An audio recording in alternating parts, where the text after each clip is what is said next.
In 1977, an American colonel, Burton C. Andrus, lay dying, haunted by his past. Ich hätte Sie ohne I would have no objection to being shot. After World War II, Andrus had been the jailer of the Nazi Reichsmarshal, Hermann Göering. His job? To deliver Göring to Allied justice at the Nuremberg trial. Not facilitate execution of Germany's Reichsmarschall by hanging. But Andrus found himself caught in a duel of mind games with the charismatic, manipulative Nazi. A duel that led him to the very heart of Nazi atrocity, and a recurring nightmare in which he relived his anguished fears that Göring would escape the justice he deserved. Quick, hurry! I must inform the commission. Goering has committed suicide.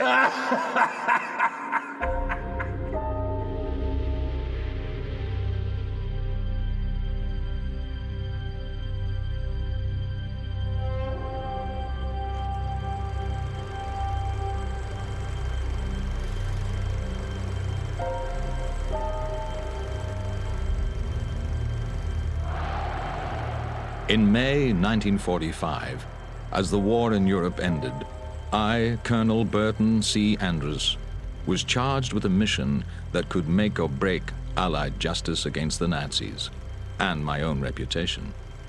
I was to be the jailer of a group of men accused of the most horrible crimes ever witnessed by mankind. Hitler had wriggled off the hook by committing suicide in his Berlin bunker. But his chosen heir, Hermann Göering, the Reichsmarshal of Nazi Germany, had surrendered. He was the Allies' biggest prize. On him, Nazi guilt was to be pinned. It was up to me, and me alone, to keep him alive to face justice in the historic Nuremberg trial. There had never been a trial of those individuals who started an aggressive war in the history of mankind. And this was an opportunity to take a great step forward for humanity. When Göring surrendered, he expected to be treated as a major world figure. He was the second highest ranking Nazi and commander of the Luftwaffe, the German Air Force. To their eternal shame, some American Air Force officers had wined and dined him. I was disgusted. So too was General Eisenhower. He ordered Göring to be treated as the gangster and criminal he was. Göring was stripped of his medals and soon found himself packed off to Mondorf detention camp in Luxembourg. Enter. Lights. It was there that I first laid eyes on him. Hermann Göering, sir. Ich bin Hermann Göering. Little did I know that this first meeting would be the start of an extraordinary duel between us. Und ehemaliger Präsident des Reichstags. Quiet! Ruhe. Ich verlange eine Audienz mit General Eisenhower. Herr Göering, you are now my prisoner. You will speak when you're spoken to. Herr Göering, Sie sind jetzt mein Gefangener. Sie sprechen nur dann, wenn Sie angesprochen werden. Enter. Sir, I think you should see this. Herr Göering, what are these? Herr Göering, was ist das? Das sind Paracodein-Tabletten. Ich muss davon morgens und abends jeweils 20 Stück einnehmen. They're paracodeine tablets. I have to take 20 in the morning and 20 at night. 20? I need them for my heart. Oh, you speak English. Of course. We Germans are cultured people.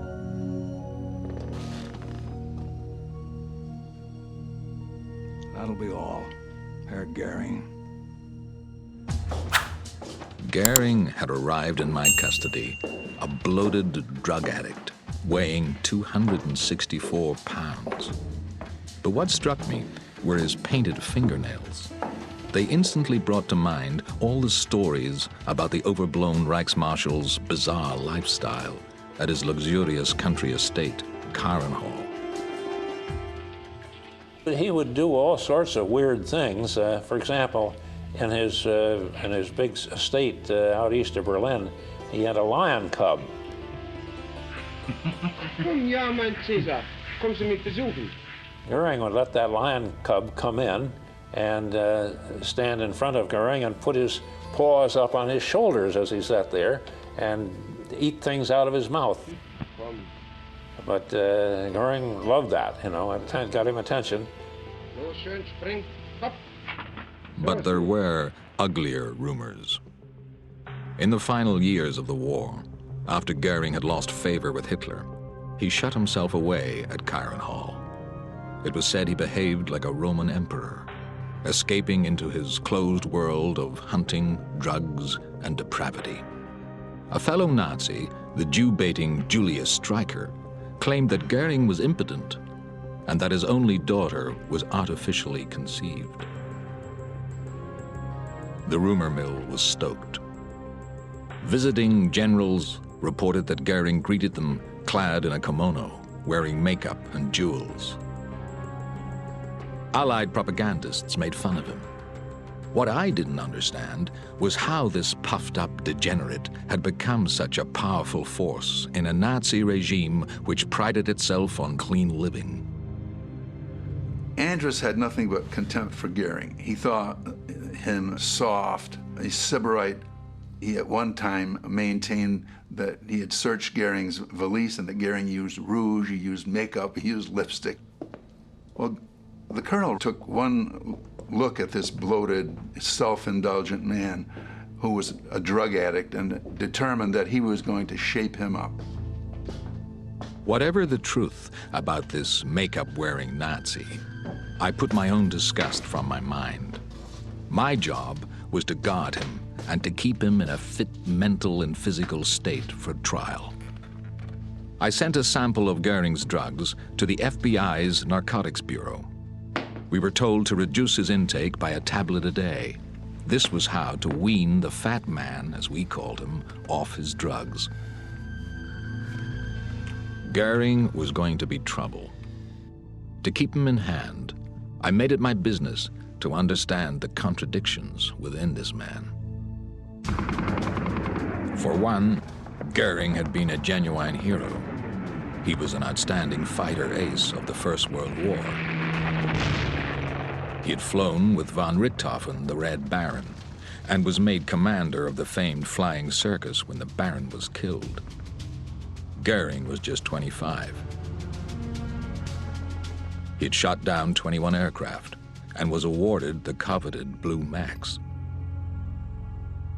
After Germany's surrender, Goering's commanders ordered him to hand over his squadron.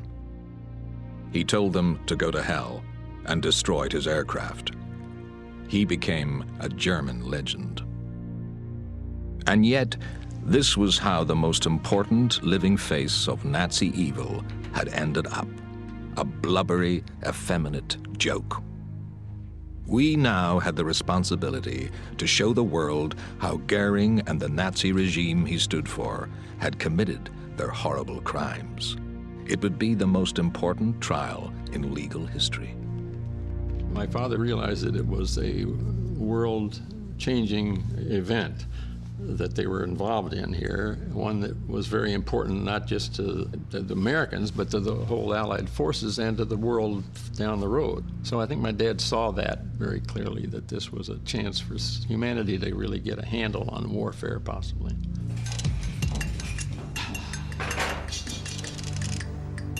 Goering had surrendered with 16 monogrammed suitcases and a red hat box. Among this treasure trove of vanity, my men found an extraordinary haul of personal jewelry.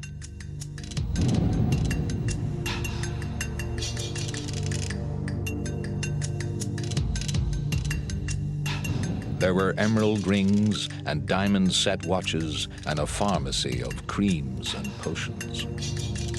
But what worried me most was whether Goering had smuggled in the means to kill himself. Hitler, Goebbels, and Himmler had all committed suicide to avoid capture. On no account could Goering be next. Sarge, look at this. The top Nazis were issued potassium cyanide. Goering's hidden vial was enough to bring death to a dozen men. He'd had one in a box of coffee crystals that he let us find right away, so we thought we'd found it, you know, so everybody relaxed, we'd found it. No, he was very clever, very clever and very good at this. During his first days of captivity, the doctors removed one pill from Goering's dose each morning. He didn't notice as he swallowed them in handfuls. Only when we had reduced the number to 16 did he realize our deceit. Das sind viel zu wenige. Was machen Sie denn hier? Ich habe starke Kopfschmerzen.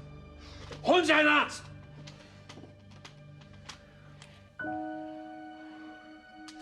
Ich war der Überzeugung, dass wir in Europa keine Langstreckenbomber brauchen. In these early weeks, Allied interrogators were most interested in finding out about how the war was won and lost.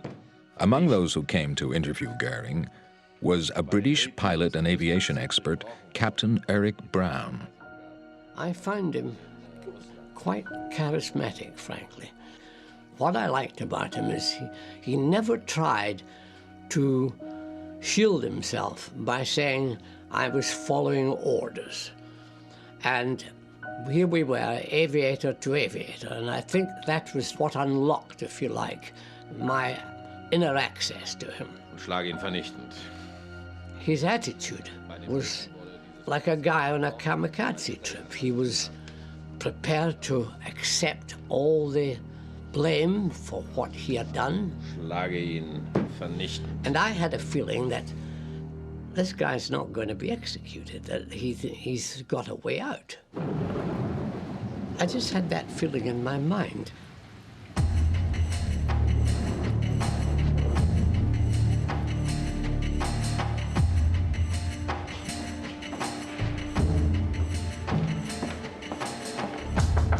Enter. Sir, Goering's written to General Eisenhower. What does the fat man have to say? My regime was beginning to rattle Goering. He railed all sorts of petty complaints about how I was mistreating him. Of my toilet articles, I have only a sponge, soap, and a toothbrush. I feel most grievously the military humiliation because my medals, including those of 1914, 1918, as well as my marshal's baton, were taken from me. Goering's letter fell on deaf ears. Eisenhower was not going to give an inch to the captured Nazis, nor was I. I remain Hermann Göering, Reichsmarschall. Thank you, Captain. In a few days' time, I would transfer with all the prisoners to Nuremberg in Germany. My regime in the jail there would be tough. The days of drugs and decadence for Hermann Göering were over.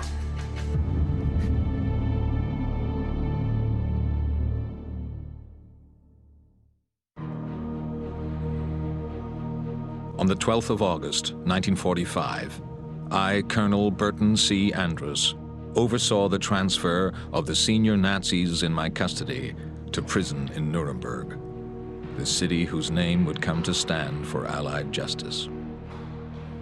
It was a roll call of tyranny. Speer, the smooth architect who became Minister for War. Von Ribbentrop, champagne salesman turned foreign minister. Kaltenbrunner, Himmler's deputy in the SS. Keitel, army chief of staff and Hitler's poodle. Frank, Streicher, Dönitz, Hess, and Göring, the top surviving leaders of the Nazi regime. Whatever I thought of these men, it was my duty to deliver them fit and well into the hands of justice. I think that my father felt a great deal of disdain for all of them. They represented to him human failure of the worst kind, where human beings, maybe from their own weaknesses or their own faults, do such horrible things to other human beings. And I think that he saw that in them, most of them, but he still treated them as human beings. Nuremberg was a deeply symbolic choice for the Allies to stage their trial. Zeppelin Field was the showplace of National Socialism.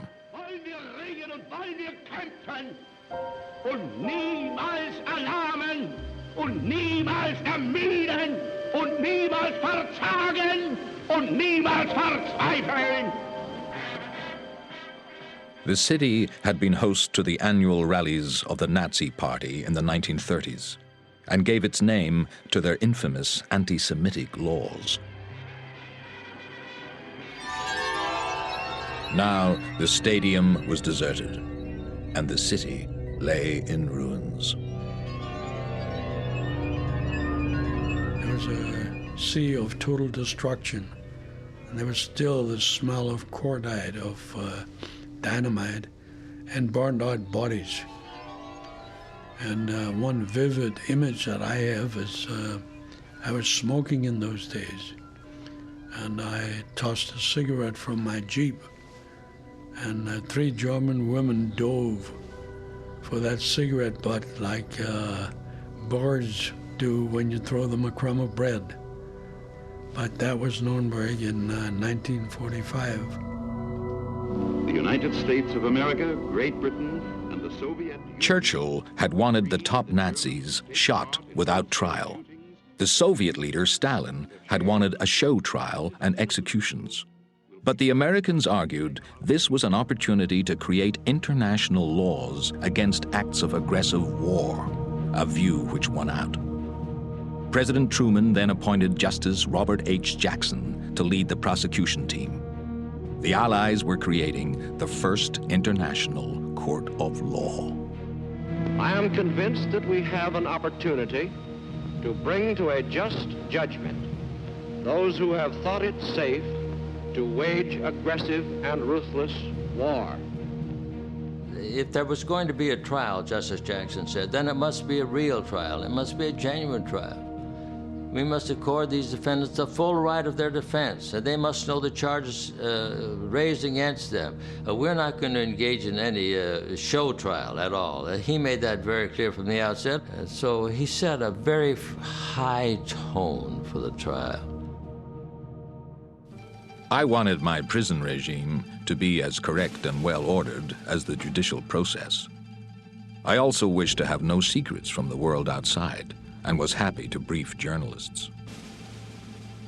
Colonel Andrus, who ran the jail, had a great responsibility. It was a new job because he was answering to all 4 of the nations were involved, and they each had their own ideas of security. So Colonel Andrus had a rough one, but he was a very genial fellow. I liked him a lot. I thought he was a grand man.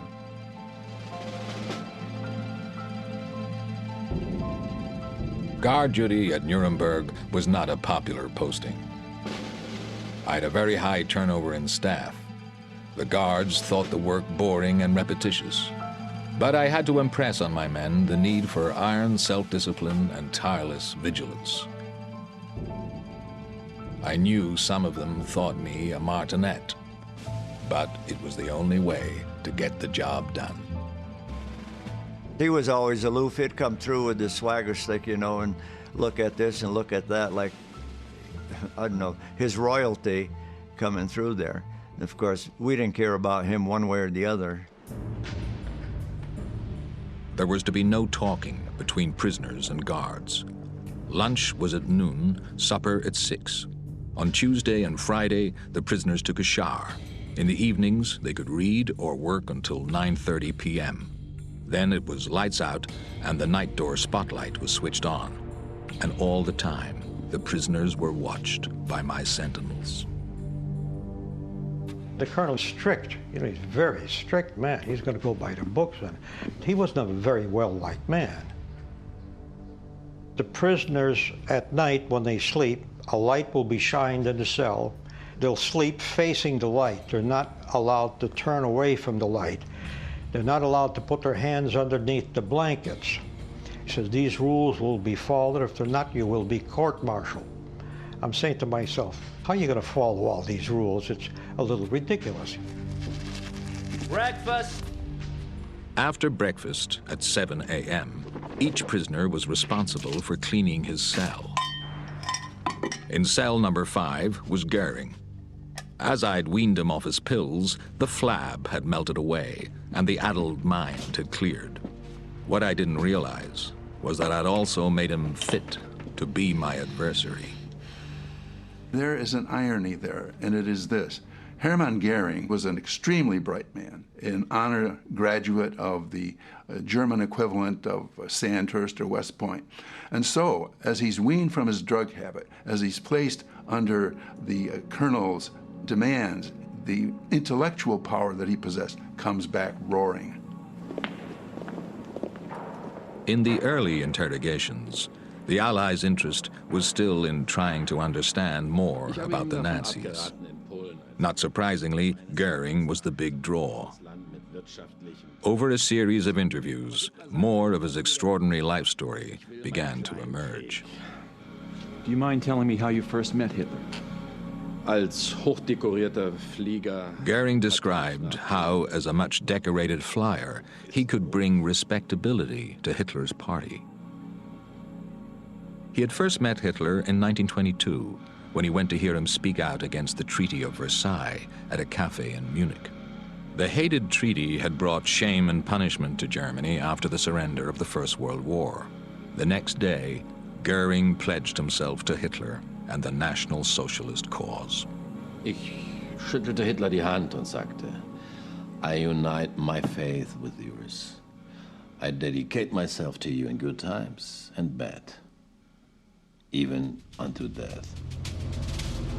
Göring recalled his role as commander of Hitler's private army, the SA Brownshirts, and of their attempt to overthrow the Bavarian government in 1923. In the ensuing riot, Göring was badly injured by a stray bullet. He said he was saved by two Jewish sisters who took care of him in their home. After that, nursing his injury, Göring fled the country. That's when he first became addicted to morphine. Es war mir ein Vergnügen. The sessions confirmed Göring's importance in the early days of the Nazis. He was proud of it. He felt important again. One more thing, gentlemen. And lady, the Jewish sisters that saved my life, I later got them both out of Germany at 1938 with all their money. I bet they don't mention that in the trial.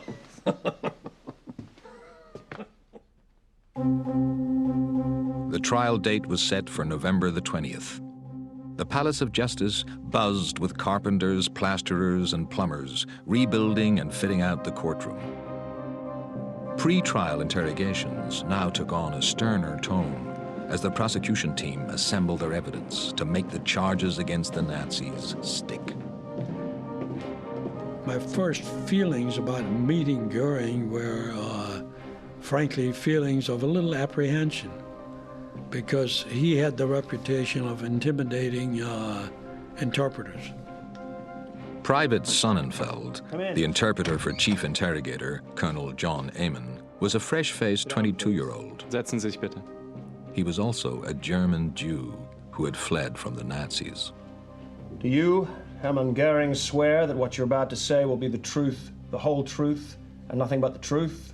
Schwören Sie, Hermann Göring, die Wahrheit zu sagen, die ganze Wahrheit? Einen Augenblick, eins will ich wissen. Göring interrupted me and said, I want to know, am I before the judge? He said that in German. And Amon said to me, come here. He's before a judge. Listen, Private, don't let this turkey intimidate you. Straighten him out. So here I was, a private first class, face-to-face with Hermann Göring, who had been the highest-ranking officer in the German army, and I was to straighten him out.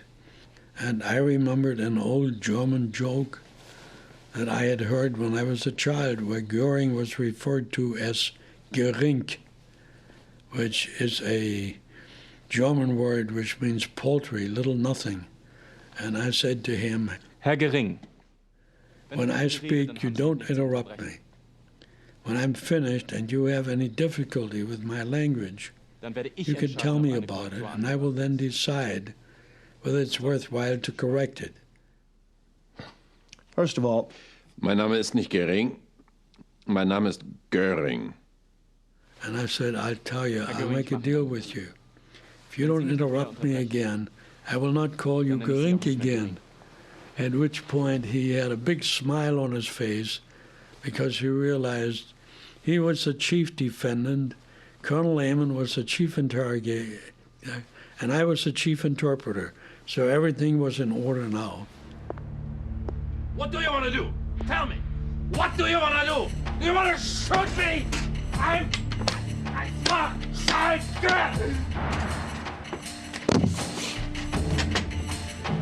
Fetch a medic! Goering collapsed!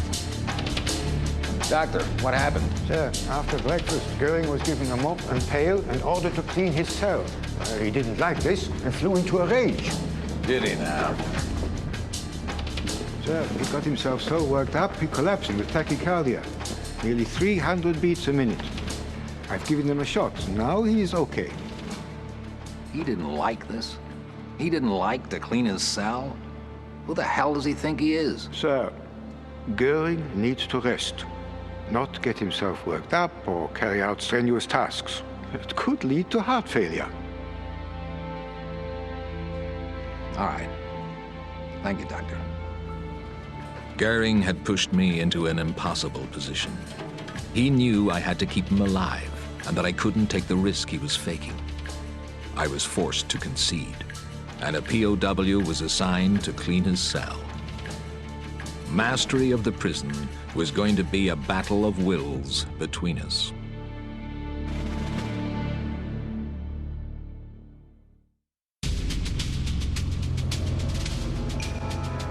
By September 1945, the gathering of evidence against the Nazi leaders was well underway.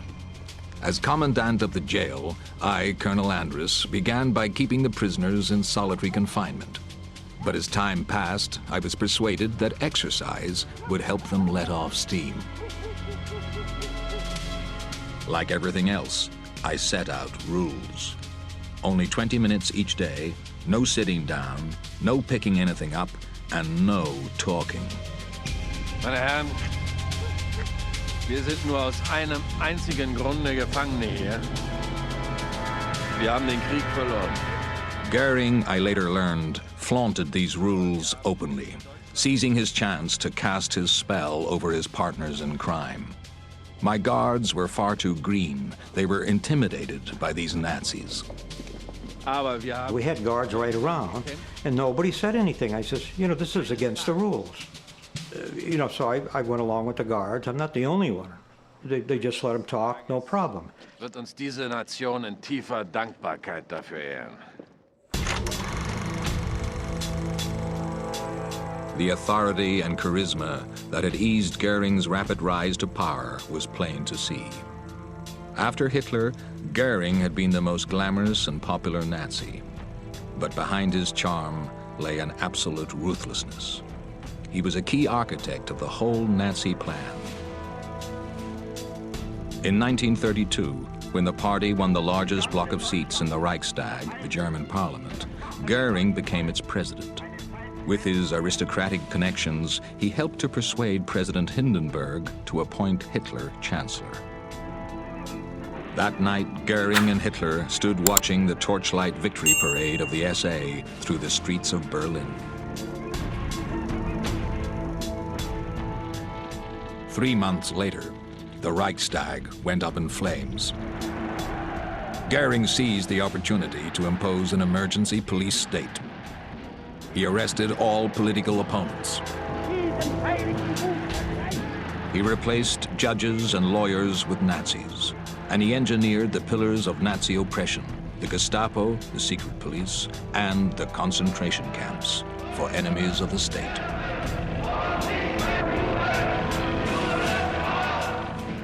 In the 1930s, Goering was in charge of building Germany's war economy. Forced labor operated the vast Hermann Göering works. The Luftwaffe was massively expanded and prepared for war. But the most terrible crime perpetrated by the Nazis would turn out to be against the Jews. At the Fifth Party Conference in 1935, Goering stepped up to announce the laws that would set the Nazis on the path to the Holocaust. Eheschließungen zwischen Juden und Staatsangehörigen deutschen oder artverwandten Blutes sind verboten.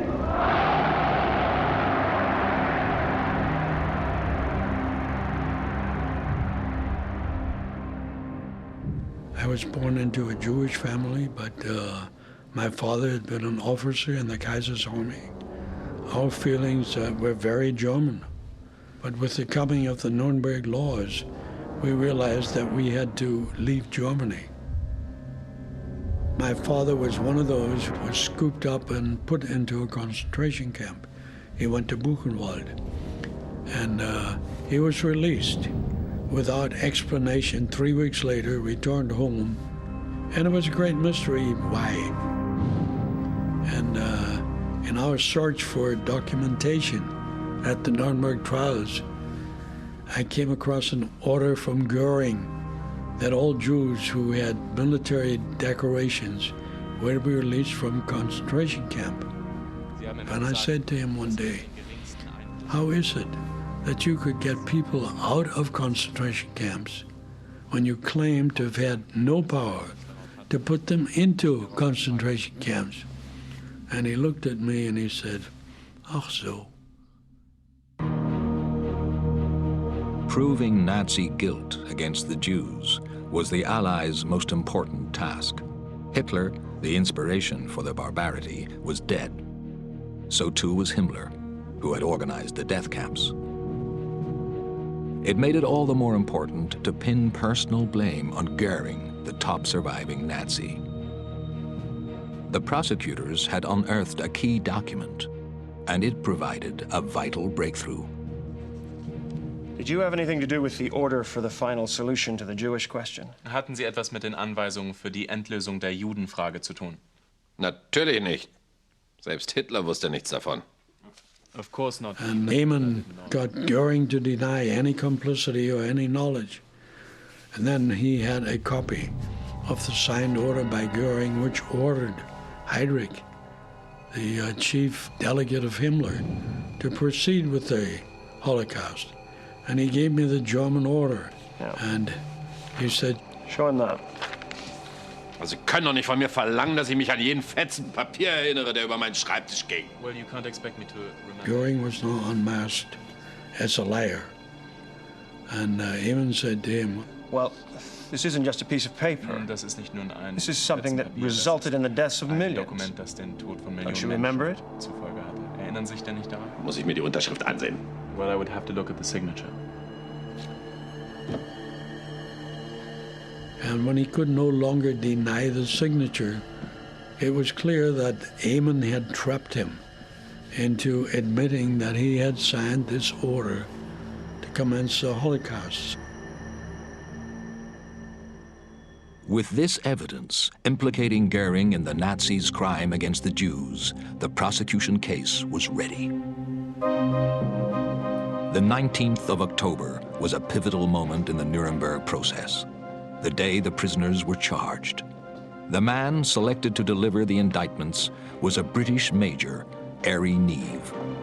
All set, Major? I think so, sir. Just hope I shan't make a balls of it. I doubt that very much, Major Neve. Though only 29, Neve was a wartime legend after his escape from Colditz. He was also a lawyer by profession. My guard brought Goering out first. The prosecution team saw him as their #1 criminal. Hermann Wilhelm Göering. Hermann Wilhelm Göring. I am Major Ich bin Neve, Major Neve, the officer der appointed by the Offizier dazu International beauftragt vom Military Internationalen Tribunal Gerichtshof, to serve Ihnen upon ein you a copy of the Exemplar der indictment Anklageschrift in which you are named in as der Sie als defendant. Angeklagter benannt werden.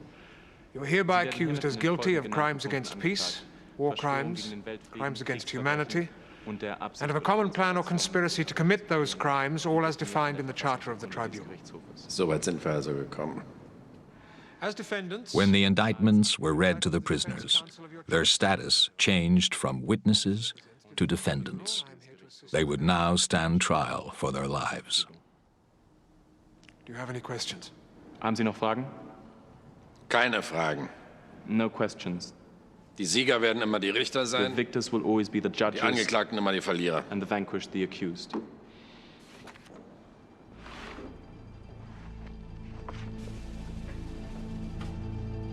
Ich habe jetzt einen guten Übersetzer nötiger als einen guten Anwalt. And that was the first time that it became clear to me that Göring had decided to conduct his own defense He was now taking charge of his destiny. This way, sir. Now the defendants knew the grave charges against them, I was very worried that several would try to commit suicide. I decided to experiment, appointing a psychologist to keep a vigilant eye on the prisoner's mental health. My choice was Gus Gilbert, a German speaker. You have a visitor. He would also be my spy. What do you have if you have one German? You have a fine man. If you have two Germans, you have a Bund. But three Germans, and you have a war. Herr Göring, ich bin Kapitän Gilbert. Gilbert's secret was that he was a Jew.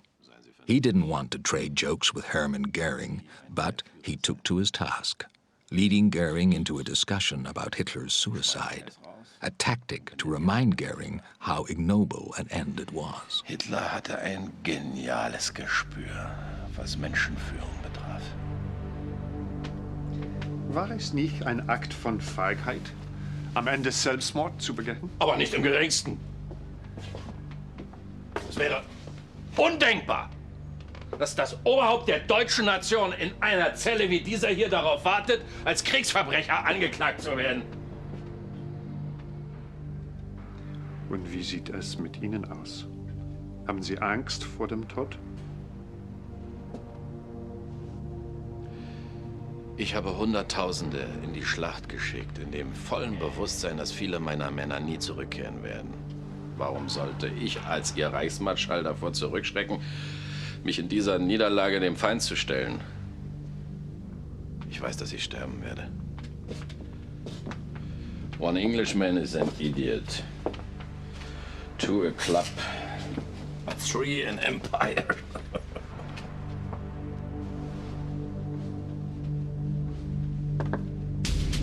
Hey, Lieutenant, take a look at this. My preoccupation with Göring had led me to take my eye off the ball with the other prisoners. Lie! Lie! With less than a month to the trial, I was struck by a catastrophe. Shit! Shit! Get a medic and inform the colonel! Lie's dead! Despite all my precautions, one of the other defendants, Dr. Robert Lie, managed to kill himself and escape justice. Jesus Christ.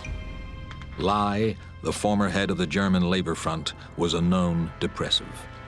Out of sight of the guard, in the toilet alcove, he had choked himself to death.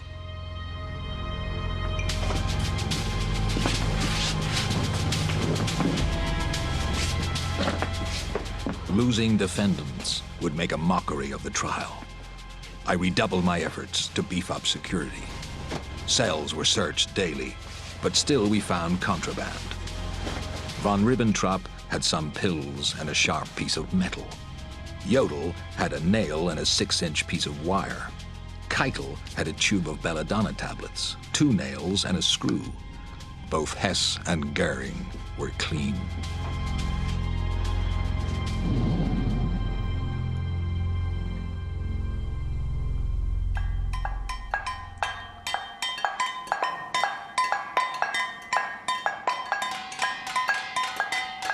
The prisoners knew something was up. I also knew it would be impossible to keep Lie's suicide a secret from them. Assemble the prisoners and tell them I'm going to address them. Sir, and shut this racket up. I have an announcement to make. Maybe a shock to some of you. Ich habe eine Mitteilung zu machen, die für einige von Ihnen einen Schock bedeuten mag. Dr. Lie committed suicide in a cell last night. Dr. Lie hat letzte Nacht in seiner Umso besser. Hatte schwere Bedenken, wie Lie den Prozess verkraften würde. Is something funny, Herr Göring? Nein, Herr Kommandant. I knew Goering's game. He was rallying his troops. I told the prisoners there would now be more guards. Instead of 1 to 4 cells, I would post 1 guard on each cell. You will now all be under constant observation. Return the prisoners to their cells. I later told a reporter the jail was now suicide-proof.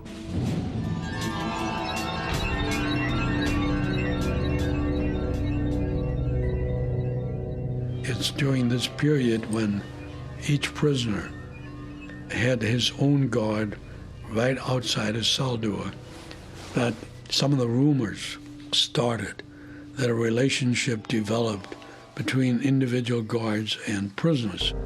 Now, when did you arrive with us, Lieutenant? Just a few days ago, Herr Göring. No. Where do I recognize that accent? Oh, yeah, those Hollywood cowboy films. I'm from Texas, sir, Herr Göring. I've heard there's good hunting in Texas. Do you like to hunt, Lieutenant? Indeed I do, sir. Well, that's my passion, too. I bet you didn't know that one of my titles is Germany's chief gamekeeper. No, sir. I have spectacular shooting on my estate at Goering'S. Too bad I can't show you. Lieutenant... Wheelers, Herr Göring. Lieutenant Wheelers. My father's passions were hunting and hunting and hunting, and football. He loved both of them. He was good at them. We always had a hunting dog, usually one that would drag me around with him. He liked that. He liked to go pheasant hunting. He liked to go deer hunting. Over in Germany, he would hunt wild boar. He was from Texas, and we used to call him Tex. He was very friendly with Göring. And Göring could be charming if he wanted to be, he could be the friendliest man in the world, and he'd probably pick Wheelers.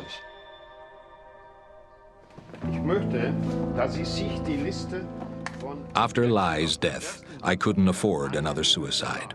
I needed as much insight into the prisoner's mental health as I could get.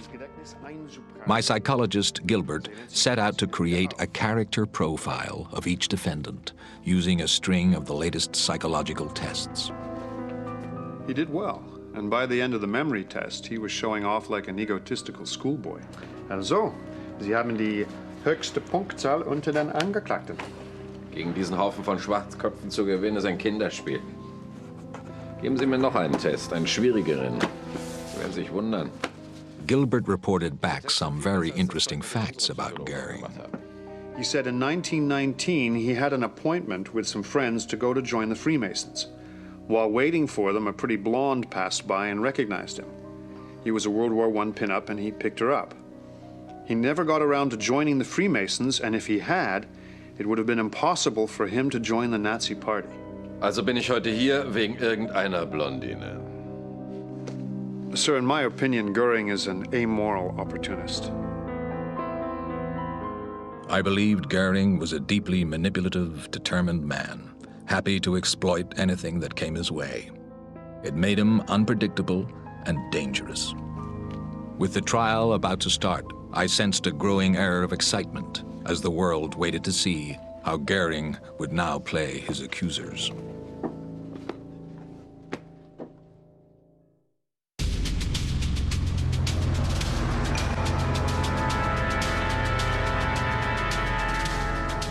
On the morning of November 20th, the atmosphere in my jail and the courthouse was electric. With the attention of the world centered on the city of Nuremberg, the 21 most senior surviving Nazis were going on trial.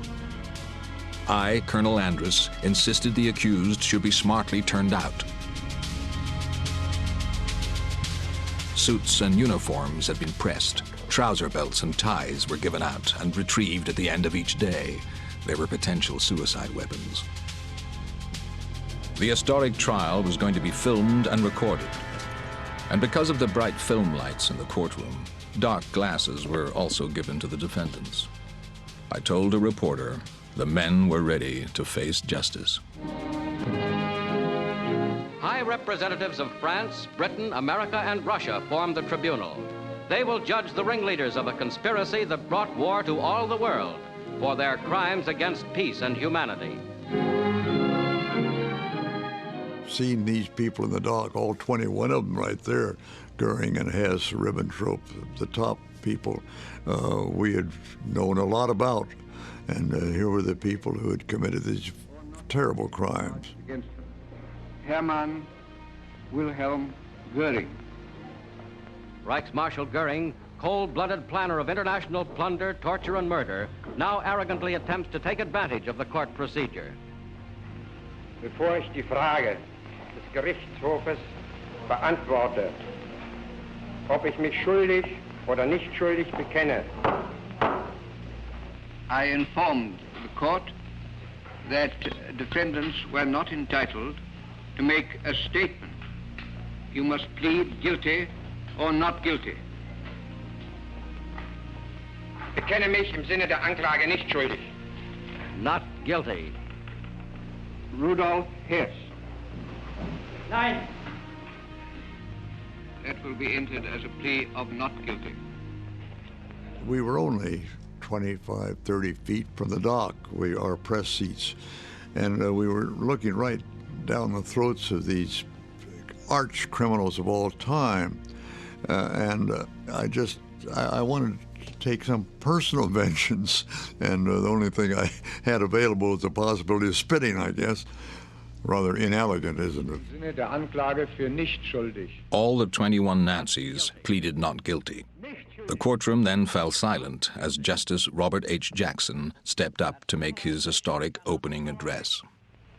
That four great nations, flushed with victory and stung with injury, stay the hand of vengeance and voluntarily submit their captive enemies to the judgment of the law is one of the most significant tributes that power has ever paid to reason. Jackson's opening statement was magnificent. If it hadn't been a court of law, some of us would have applauded. I felt the responsibility of this epic trial. I needed my staff to maintain their standards of vigilance and discipline, particularly with Goering. Several times I had him to take the interrogation or to the courtroom. At that time he was jovial and ask you where you're from and how long you've been in the service and things like this. And I always felt that he was trying to find out for his benefit about the different people. Do you know the difference between a German and an Englishman? No, Herr Goering. I will tell you. A German has a soft heart, but a hard hand. An Englishman has a soft hand, but a hard heart. How you finding the trial? I have the best seat in the house.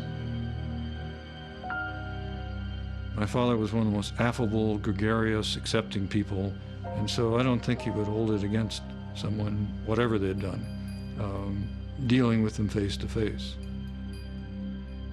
Lieutenant Jack Wheelis had a commanding presence. He was a cut above the average GI. I had high hopes for him. I didn't know that Goering did too. Herr Goering, guard brought that book you requested from the library. Oh, thank you, Lieutenant. There's one more thing. We have an Army photographer here today. Do you mind if he takes your picture? Since it's you, Lieutenant, it's all right with me. Why don't you join me?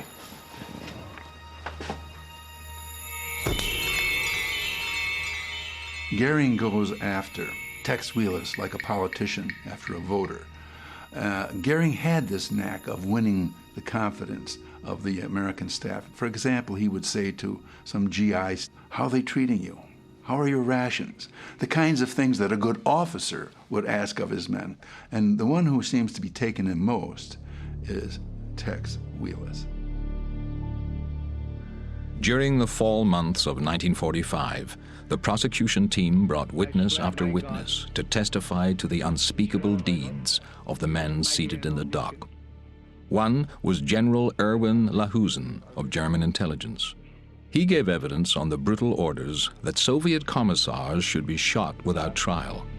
I should like to ask the witness whether the orders to kill the Russians were in writing.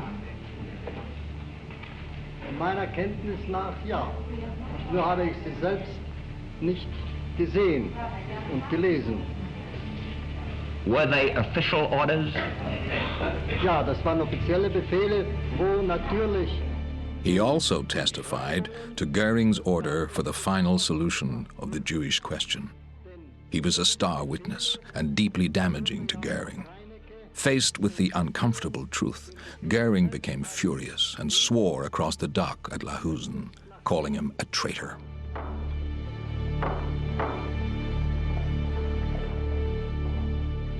All right. Attention. Colonel Andrews. Herr Göering, you're lucky not to be held in contempt of court. Herr Göering, Sie können von Glück sagen, dass Sie keine Beugehaft bekommen. The judges have left it to me to exercise punishment for your breach of discipline. Für diese Verstoß gegen die Disziplin auszusprechen. You will go without food, except for bread and water, for the weekend. Sie werden diese Wochenende ohne Essen verbringen, mit der Ausnahme von Brot und Wasser. And you will not be allowed out to exercise. Sie werden keine Erlaubnis haben zu exerzieren. Colonel, please let me spend a few minutes outside each day. Request denied. That is all. They are bound to clash, and they did. They clashed all the time. But Goering was not giving it an inch. And he was used to ruling the roost as the totally complete boss. And for Andrus to come in and take away that authority was very irritating for him. The trial appeared to be having an unexpected effect on Goering. As the evidence built against him in court, he was becoming more confident, even brazen. And in the prison, though I didn't know it, his scheming went unchallenged. Lieutenant Wheelers, this is a more pleasant surprise. Herr Goering, I brought you some American tobacco. Oh, that's most kind. Would have brought you some food, but they could court-martial me, even for this. I understand. Herr Goering, there's just one other thing. That photograph taken in the lawyer's room, I've got a print of it here. I'd be mighty grateful if you'd sign it for me. Lieutenant Wheelers, it would be a pleasure. Why don't you sit?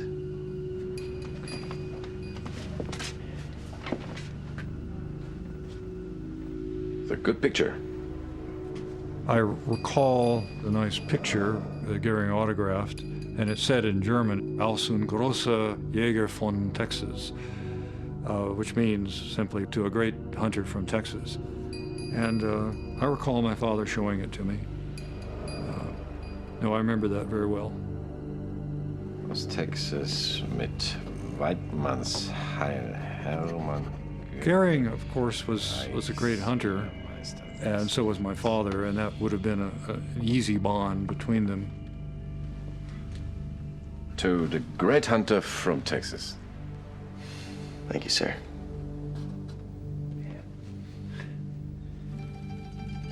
It was so boring in the prison. I said, I got to do something to keep my mind occupied. So I decided to collect autographs. And the first autograph I got was from Field Marshal Keitel. There was kind of a game going on. Everybody was exchanging. We weren't supposed to talk to the prisoners, but we did, and we got signatures from them and different things, but that was against the rule. But a GI is a GI. And I'm sure there's hundreds of these signatures of all these prisoners in different places. In Nuremberg, the trial of Nazi Germany's highest war criminals continues as the leaders of the Hitler Gang see the evidence against them accumulate. Prosecutor Sidney Alderman faces the accused with a record of their conquests, a step-by-step resume of their scheme to enslave the world. Charts and maps portray the monstrous story. During the autumn of 1945, one momentous day in the courtroom remains forever etched in my mind. Goering, Ribbentrop, and Hess were laughing, enjoying themselves, as transcripts of Goering's orders on the day of Hitler's triumphant entry into Vienna were read out to the court. He described it as a lark, as if subjugating another nation were a game.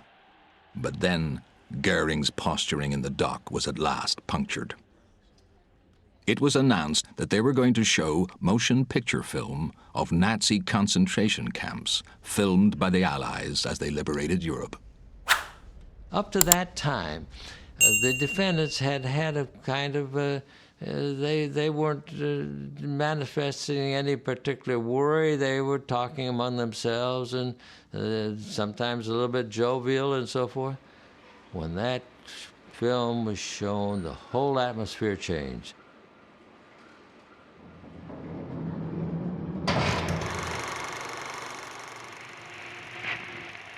These are the locations of the largest concentration and prison camps maintained throughout Germany and occupied Europe under the Nazi regime. This film report, covering a representative group of such camps, illustrates the general conditions which prevailed. More than 200 political prisoners were burned to death at this concentration camp near Leipzig. Others, among the original total of 350 inmates, were shot down by German elite guards as they dashed from the prison huts to celebrate the arrival of American troops outside the city.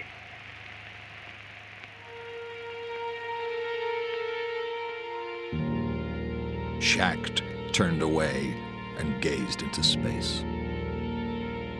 Fritzi turned pale. Keitel took off his headphones and mopped his brow.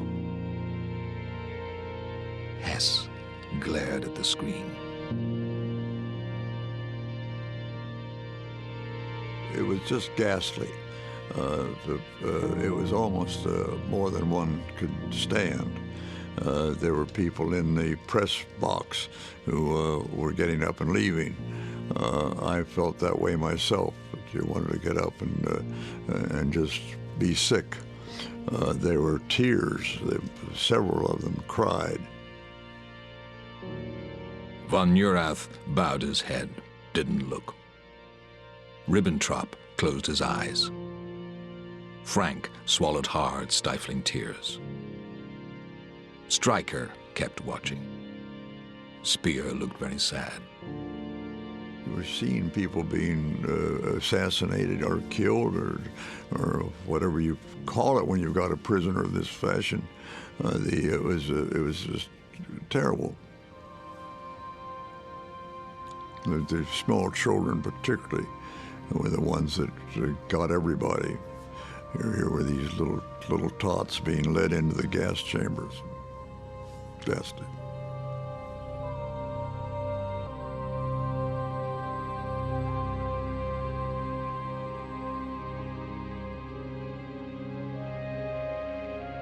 Sanitary conditions were so appalling that heavy equipment had to be brought in to speed the work of cleaning up. As a tractor cleared corpses from Bergen-Belsen, Keitel and Ribbentrop hung their heads.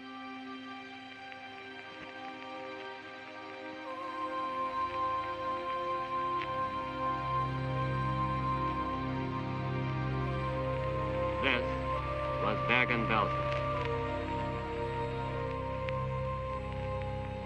Göring was restless. He leant on the balustrade, not watching most of the time. There was sobbing in the courtroom. After 2 hours, the film ends.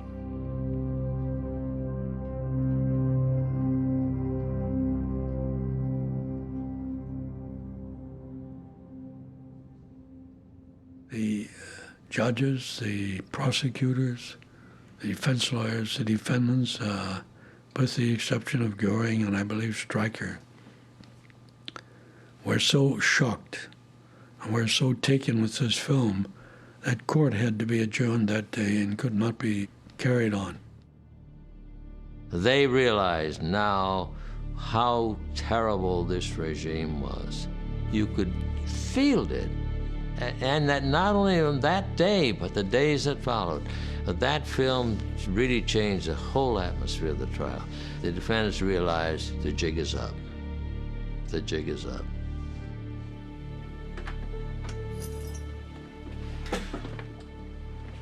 Sind Sie gekommen, um sich zu brüsten? Nein, Herr Göring. Was für eine Art von Propaganda war denn das?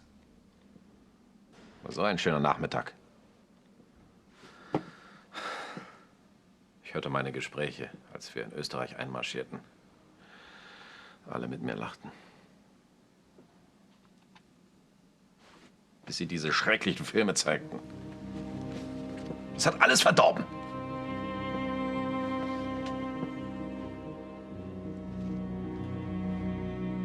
When my psychologist Gilbert told me of Goering's reaction to the atrocity films, even I was shocked by the amorality of the man. It was enough to make one lose one's faith in humanity. But the tables were at last about to be turned on the fat man, with a rebellion in his own ranks.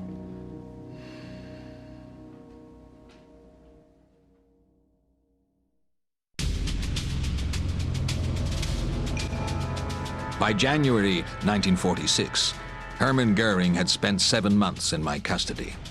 Now I, Colonel Andrus, witnessed his first major setback as the trial took a sudden and sensational twist. Verdammt nochmal, Speer! Mir ist vollkommen gleichgültig, was der Feind mit uns anstellt, aber es macht mich krank, mit anzusehen, wie Deutsche sich gegenseitig verraten. Ich bin vor Schande fast im Boden versunken. Albert Speer broke ranks. Speer had been one of Hitler's most intimate collaborators. He started out as his architect and ended up his Minister of War, running German weapons factories with brutal efficiency. But now Speer turned publicly against his former leader. His lawyer dropped the bombshell that Speer had planned an attempt on Hitler's life. And to save his skin, Speer now disowned the whole Nazi plan.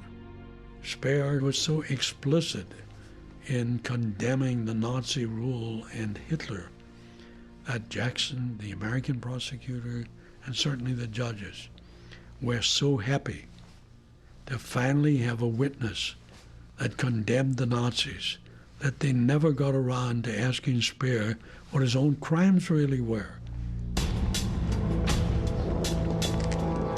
Stung by Speer's apparent treachery, Göring grasped every opportunity to promote his authority over the other prisoners. Freunden Sie sich mit dem Gedanken an, hinter diesen Mauern hier Ihr Leben zu lassen. Unsere letzte Aufgabe ist es, zusammenzustehen, in den Märtyrertod zu gehen. In 50 Jahren wird uns die deutsche Nation als Helden verehren. Göring, move on! In the court, at lunch, and during the exercise breaks, he bullied his fellow defendants to go down fighting, concealing their guilt. I had to stop Göring in his tracks. I agree, Captain. Draw up new arrangements. I don't care how you split them up. But from now on, Göring dines alone. Yes, sir. Göring was a little peeved at this because he had to eat by himself now, and he was alone, and he couldn't talk to these men. But he did isolate them because that's how much domination he had over the rest of the defendants. Ich dachte, dass Sie heute Abend vielleicht eine extra Schlaftablette gebrauchen könnten. My actions against Göring were harsh but necessary. But some on my staff became unhappy. Among them our German prison doctor, Flucker. He was no Nazi and had so far served me loyally. Die neue Essensregel, eine Schande. Gute Nacht, Herr Reichsmarschall.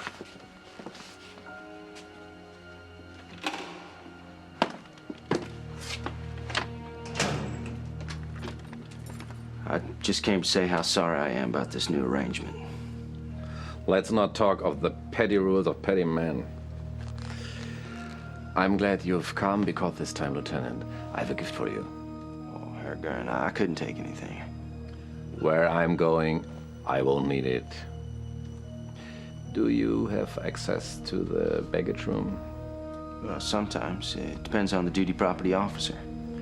Next time you do, have a look in my suitcase number 3. There is a wristwatch engraved with my name. I would like you to have it. Thank you, sir.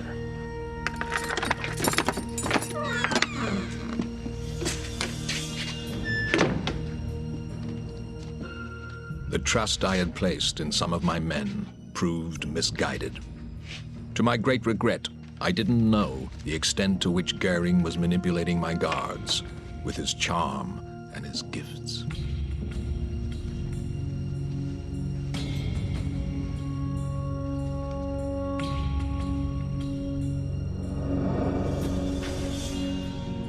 One day I noticed that Wheelis was wearing a beautiful watch, which was a very expensive chronometer, and it has his name on the back. He was kind of a little bit braggy about his close attachment with Goering and how kind Goering was to him and so forth, which was true enough, except that he wasn't supposed to be wearing something that was signed over the signature in the baggage room. That's something special. The man himself. I went up to him and said, "Daddy, that wasn't always your watch, was it? I mean, did someone else ever wear that?" I remember saying something to that effect. And he said, "No." And I said, "Well, where'd you get it?" And he said, "Oh, a friend gave it to me," and had this kind of quiet smile and went back to reading his paper. So that satisfied me. He certainly never made any attempt to hide it and wore the watch in Germany on duty.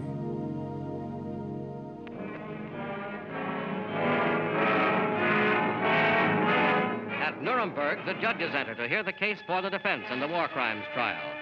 On the witness stand is Hermann Göering, leading living exponent of the Nazi philosophy and outstanding defendant among the score on trial.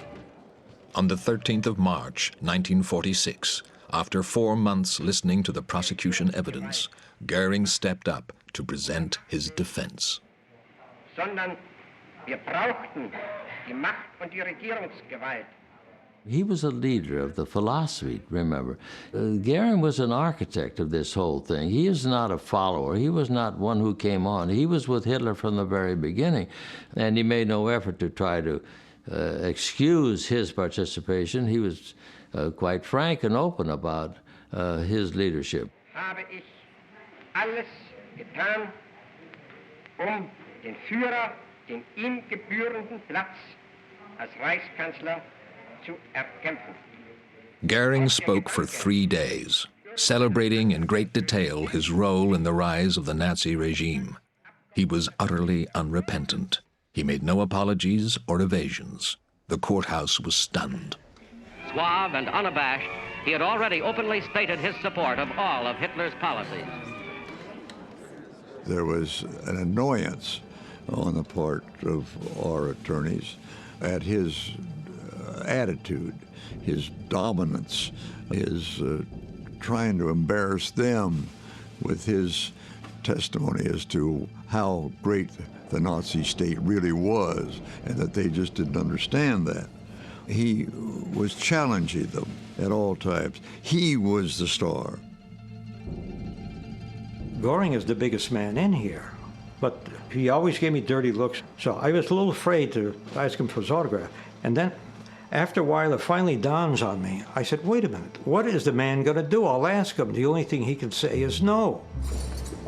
So I went up to Goering's cell, and I believe I said Hermann, which is a mistake. You know, don't ever call Goering Hermann.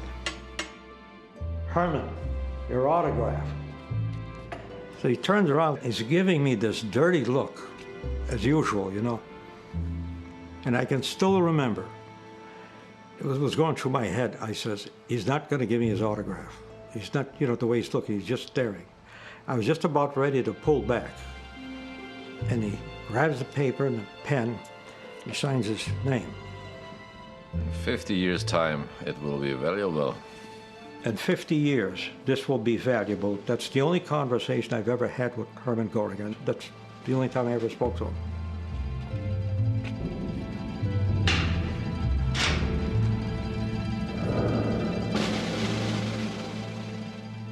It is Goering's turn to testify and to answer the questions of Justice Robert Jackson, United States prosecutor.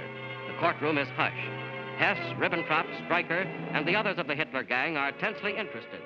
After Göring's spirited defense of Nazism, it was all the more important that in his cross-examination, Justice Jackson should steal back the initiative and nail Göring for his crimes. Well, if you wanted certain people killed, you had to have some organization that would kill them, didn't you? A great deal hung on this. The feeling was that if Jackson is able to demolish Göring, then this will reflect on the failure of all of the other defendants to present an honorable face. It doesn't happen that way. And concentration camps was one of the things you found immediately necessary upon coming to power, is it not? Das ist richtig. Your answer is yes, I take. Ja. Goering was rather proud of the fact that he had established the concentration camps, and he didn't deny that this was a tool for establishing control over the people if you're going to have a dictatorship. But then, as Jackson proceeded with his cross-examination, Goering started making speeches. And this more or less destroyed Jackson's plan of showing through this witness just how this tyranny was established. Well, let's omit that. I haven't asked for that. If you'll just answer my questions, we'll save a great deal of time, and your counsel will be permitted. Goering's lengthy digressions infuriated Jackson, who wanted simple yes or no answers. But in the interests of justice, Judge Lawrence overruled Jackson, and Goering was able to wriggle off the hook. And that he is not to be confined simply to making direct answers, yes or no. I shall bow to the ruling, of course. My feeling was that Jackson was not very good at cross-examination. And here he was against one of the sharpest characters that anybody had ever been asked to put on trial, I suppose. Goering won the day, as it were. It was a black day for the Allies. The other defendants, buoyed by their leader, treated Goering like a conquering hero.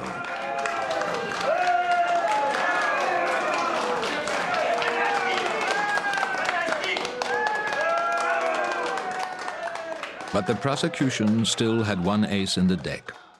The following morning, a little-known Scottish attorney cleverly turned it round. David Maxwell Fyfe cross-examined Goering on the brutal execution of 50 RAF airmen. Their murder went against all the rules of war, and it was Goering's Achilles heel. That the only prisoners of war handed over to the police were these guilty of crimes or misdemeanors? Now this tests Goering's honor that this happened while he was chief of the German Air Force. He tries to wiggle off the hook, tries to maintain that he didn't know this happened. This is foolish on the face of it. And by pursuing that before Britishers, many of whom knew personally some of these executed airmen, Goering looks hopelessly guilty.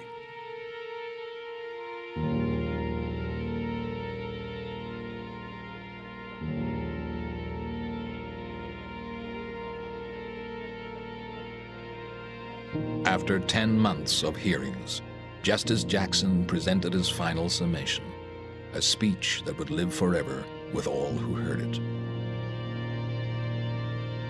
The time has come for final judgment, and if the case I present seems hard and uncompromising, it is because the evidence makes it so. The large and varied role of Goering was half militarist and half gangster. He stuck a pudgy finger in every pie. He used his SA muscle men to help bring the gang into power. He was equally adept at massacring opponents and at framing scandals to get rid of stubborn generals. He built up the Luftwaffe and hurled it at his defenseless neighbors. He was among the foremost in harrying the Jews out of the land, established the Gestapo, and created the concentration camps.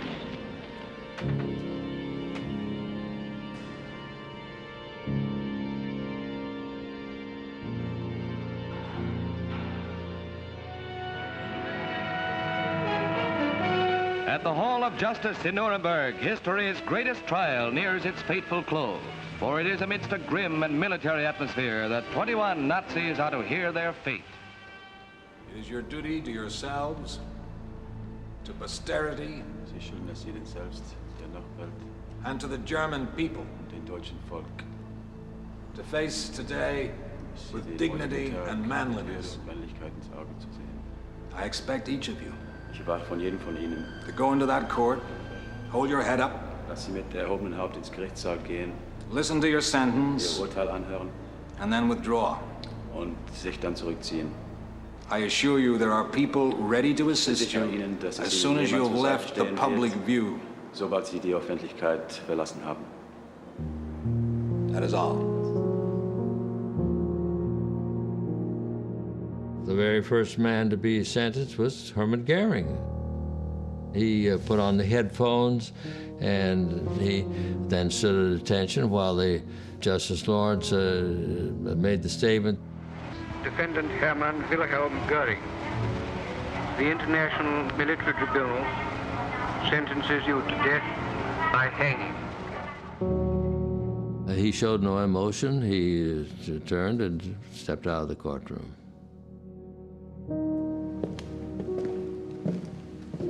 11 defendants were sentenced to hang. 3 were acquitted, and 7 received prison terms. Hess got life, but Albert Speer was given only 20 years. I sent Gilbert to record their reactions for his profiles. Now more than ever, I feared some might try to cheat the gallows.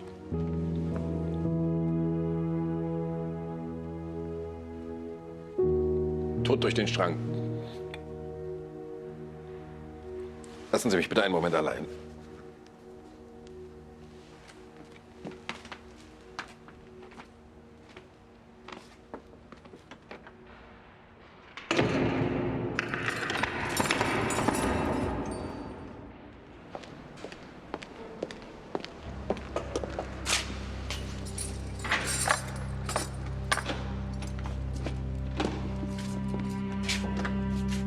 How are you, sir? I expected death.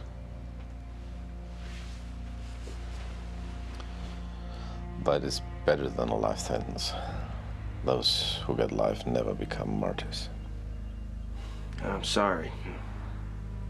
Is there anything you need? Tobacco, fruit?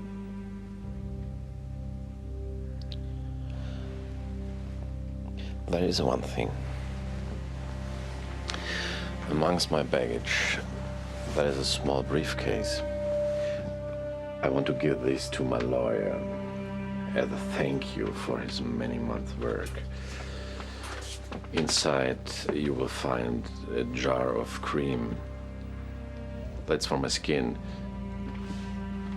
I would be grateful for this. And there should be a pair of fine white leather gloves. These I would like you to have. Do you think you would be able to visit the baggage room again? Well, Herr Göering, you do have one piece of good fortune today. I've just been appointed duty property officer. I have a key. My father was not interested in power, not interested in control, not interested in rank. So as far as just being naive and being manipulable by getting something from the baggage room, I'm sure that could easily happen. Easily. But there was nothing simple or naive about Göering. He was preparing for the end game and had one final victory in sight.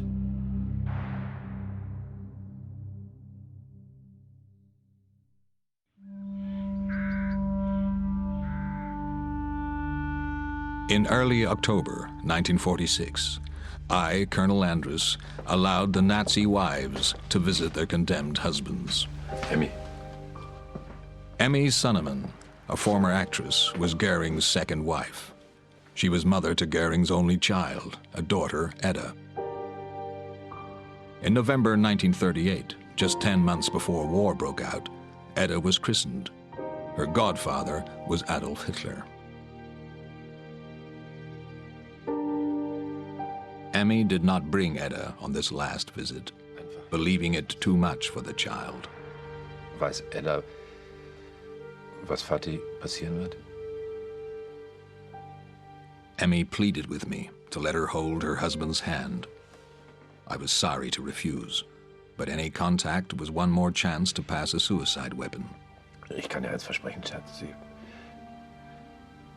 Sie werden mich nicht hängen. Emmy left carrying the secret of Goering's coded message. There were now only a few days to the executions, and for my psychologist Gilbert to complete his psychological profiles. Sagen Sie mal, was werden Sie über mich denken, wenn ich nicht mehr bin? Haben Sie aus unseren ganzen Gesprächen und Ihren psychologischen Tests irgendwas über mich gelernt? Ich habe eine ganze Menge gelernt, Herr Göring. Gilbert took up Goering's invitation. He reminded him of the inkblot test he had conducted months before. For Gilbert, this test had revealed a lot about Goering. For the first and last time, Gilbert now told Goering what he believed his months of study had shown. Sie haben sie während dieses Tests mit einer Geste verraten. Können Sie sich an die Karte mit den blutroten Flecken erinnern? Sie haben versucht, ihn mit dem Finger wegzuschnippen. Als ob Sie dachten, dass man das Blut mit einer kleinen Geste wegwischen konnte. Während der Verhandlung haben Sie Gleiche getan. Und jedes Mal Ihre Kopfhörer abgenommen oder die Augen abgewendet, wenn die Beweise Ihrer Schuld zu unerträglich werden. Und die haben das Gleiche während des Krieges getan. Und die Graueltaten mit Drogen aus ihrem Kopf gelöscht. Sie haben nicht den Mut, sich zu stellen. Das ist Ihre Schuld. Sie sind ein moralischer Feigling.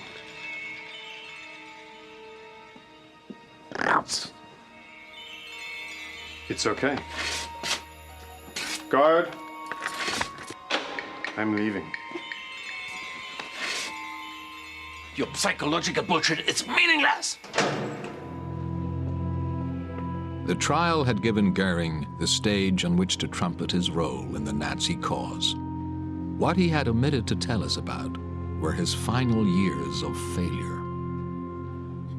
A failure that must have haunted him, and a clue as to why this man had retreated to a private life of drugs and delusion.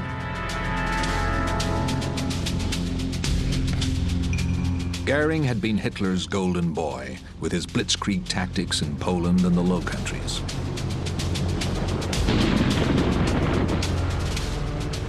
But it was Goering's prized Luftwaffe that had then failed to beat the RAF in the Battle of Britain. It was Goering's failure to build a long-range bomber that had crippled the German war effort. And it was Goering's Luftwaffe that failed to relieve the trapped German army at Stalingrad. This was the turning point which heralded eventual Nazi defeat.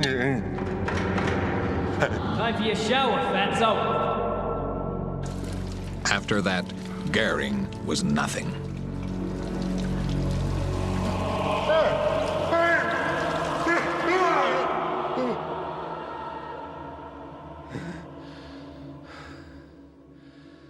Goering's final disgrace came at the very end of the war.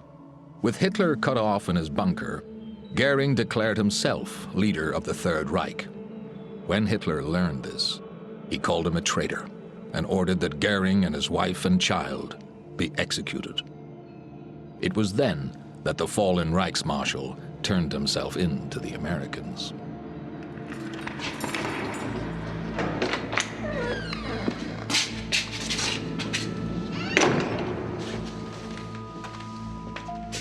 The only one that had the key is the officer that was in charge at night, of that shift.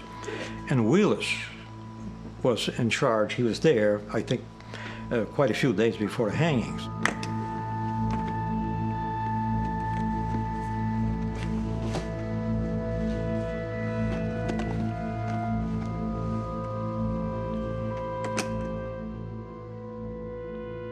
Two weeks passed slowly for the 11 condemned men. Several wrote appeals to the Allied Commission, to President Truman, and to the British Prime Minister Clement Attlee. Open up. All asked for mercy. All were rejected. Goering also made a special plea. Goering, it is my duty to inform you that your request to face a firing squad was considered by the tribunal, but rejected. Goering, Ihr Gesuch um eine Erschießung statt des Galgens wurde vom Strafgericht in Erwägung gezogen, aber abgelehnt. Umso besser. Ich habe gehört, dass die Amerikaner lausige Schützen sind. From the rumors going around in the guardhouse, he wanted to be shot and not hung like a common criminal. He felt that he should have this privilege as a soldier's death. And of course, he wasn't given that choice, as I understand. It's okay.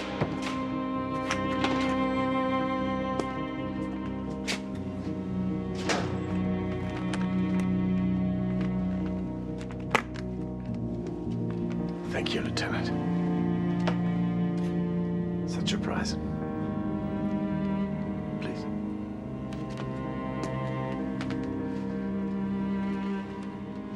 You'll look very fine.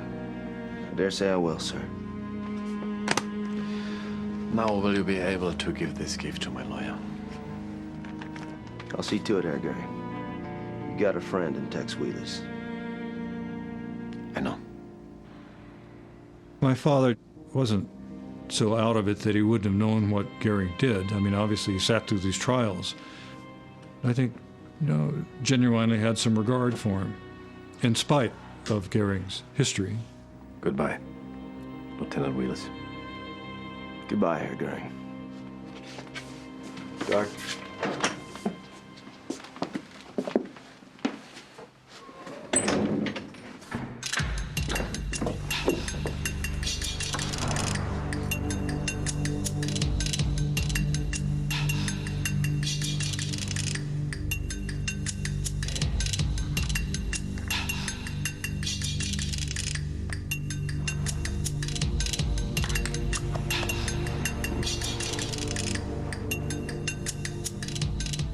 The executions will take place after midnight tonight. Up until then, everything must appear normal. I want the condemned to know only at the very last moment. The longer they have to meditate, the worse it'll be. Hey, hurry up. The men will be woken at 11:45 p.m. They will dress, be offered a last meal, then taken to the gymnasium where the executions will take place. And Doctor, not a word of this conversation is to be repeated to anyone. Understood? Yes, sir.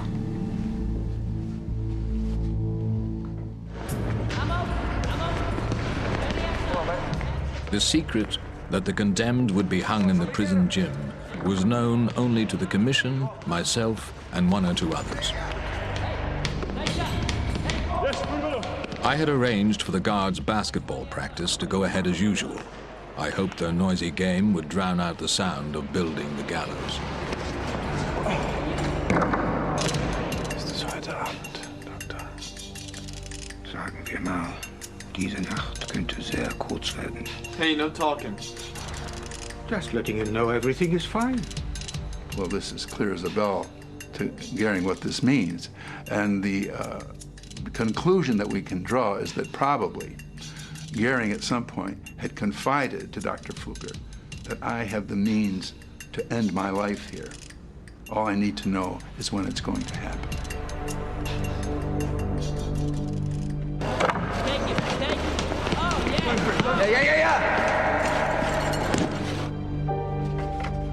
Göering, on the last afternoon of his life, penned 3 letters. One was to Colonel Andrus saying that he had had cyanide in his possession all the while he was incarcerated. Another was to the Allied Control Council, to which he brazenly says, "You're not going to hang me." And the third was a letter to his wife, a very affectionate letter in which he says again, "They have mistreated me, they had no jurisdiction over me, they are exercising their victor's vengeance, but I will cheat them instead."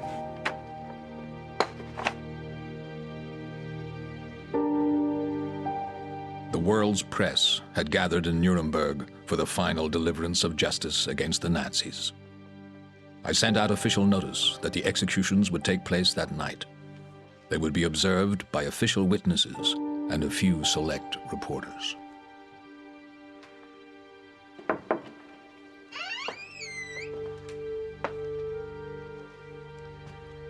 Sir, the witnesses are ready to be briefed. It was a tragic night for Germany and for the world, actually. Thank you, Captain. To mark the end of perhaps the most criminal regime in the history of the world.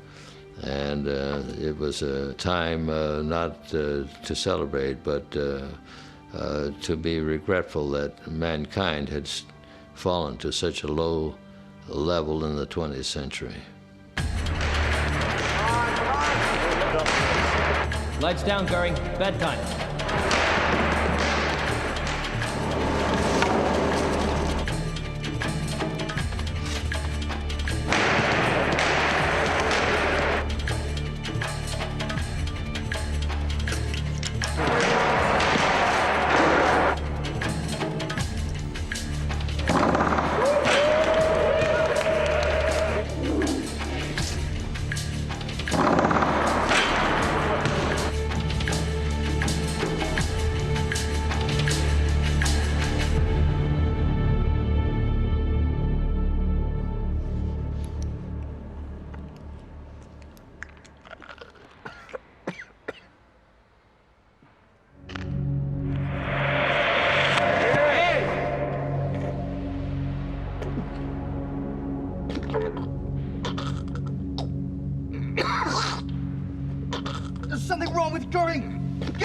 Quick, hurry!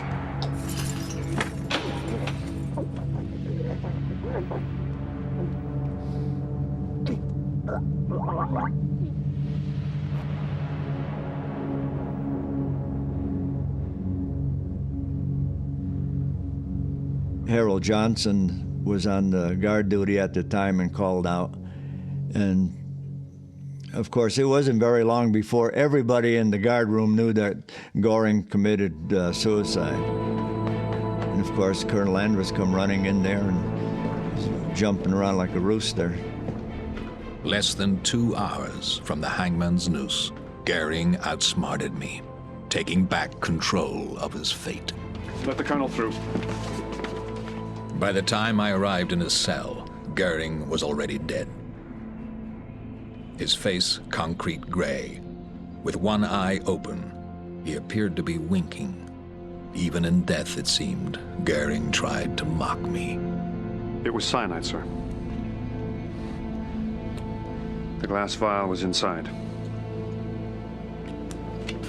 And there's this. It's addressed to you. I believe it's a suicide note, sir.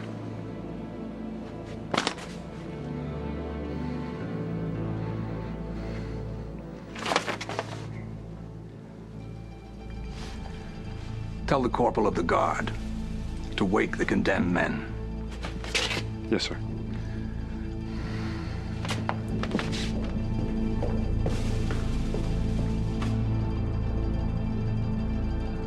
Somehow, I had to carry on. This longest of long nights was only just beginning. I still had to deliver a further 10 men to their maker.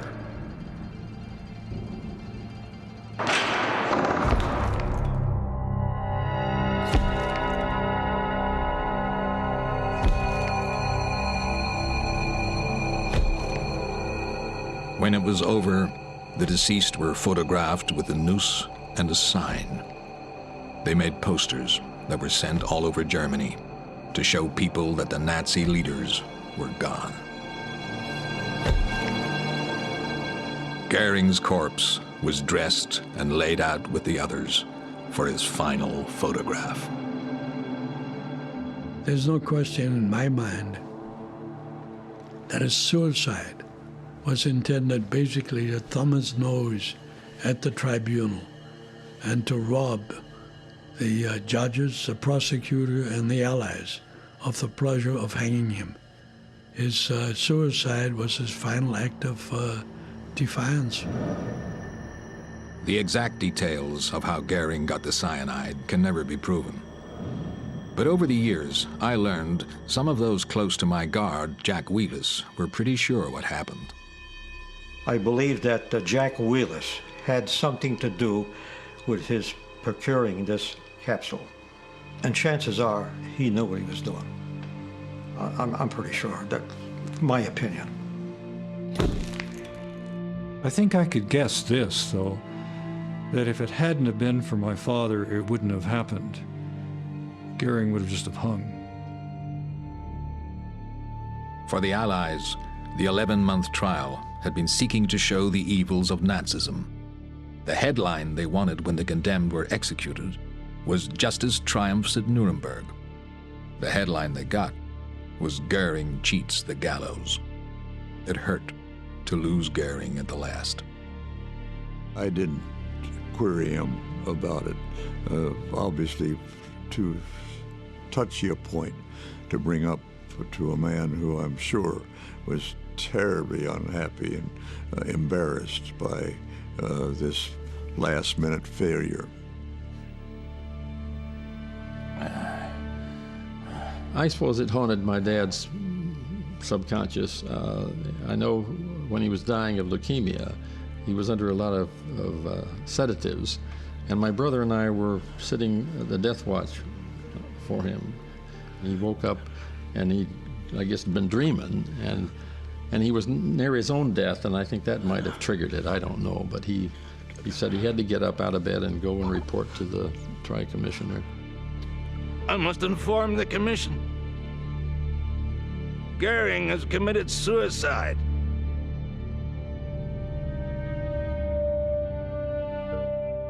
The press vilified me for losing Goering. But I did the best I could, and that's the way the world shakes down sometimes. Goering was proven guilty, and he was dead. What happened did not detract from the importance of what we had achieved at Nuremberg. That for future generations, it would be an international crime to wage aggressive war. We did establish that principle at Nuremberg. It's the greatest thing we did at Nuremberg. It's a thing that will save the world. Will save the world because it provides the basis for peace in the world. And no nation and no group of nations can engage in aggressive war any longer. In the years that followed, I reflected on my time with Goering. I had always thought us adversaries. Now I came to a deeper understanding that how he had behaved at Nuremberg had very little to do with me. With Hitler gone, the trial became a stage for Goering's last great performance, his final chance to play the Führer. In his deluded eyes, he believed he could be someone the German people would look up to, a great figure in history, like Caesar, Alexander, and Hannibal. The clues were there even in his suicide note. For this reason, I have chosen to die like the great Hannibal. Goering was both clever and fortunate in bringing about his own death. But I still believe his suicide was the act of a coward, masquerading as a defiant act of vanity. With his final roll of the dice, Goering had once more failed to take responsibility for his hideous crimes against humanity.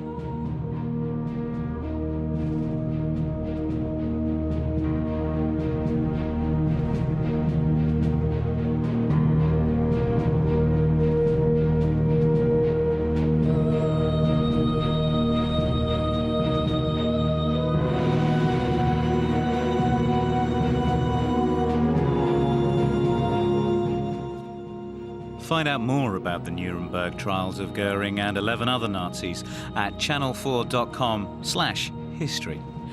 Staying in the Second World War next tonight, and it's the follow-up to the Guns of Navarone. This time the mission is to